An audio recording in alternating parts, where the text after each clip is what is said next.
I so often hear Christian speakers say, because we were sinners, Jesus died. But I think there's an assumption that people know what that means. What does it mean that we were sinners? And why would Jesus need to die for us? You are higher than all of our questions. You are deeper than all of our needs. Wider than all that we can imagine. You are greater than anything. We are not sinners because we sin.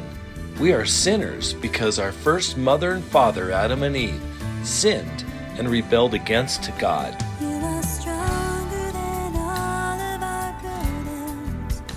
You are sweeter than all of our dreams.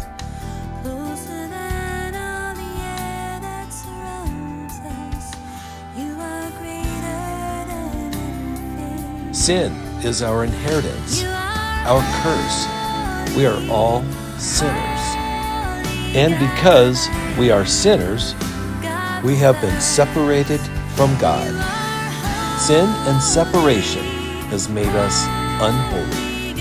A characteristic of holy is that it cannot coexist with unholy.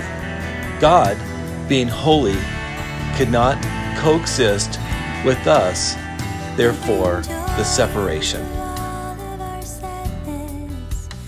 You bring peace into all of our pain.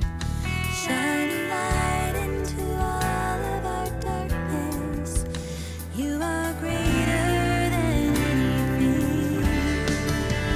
You are holy. So the problem between Creator God and us is a matter of holiness. But God, loving us, remedied this problem.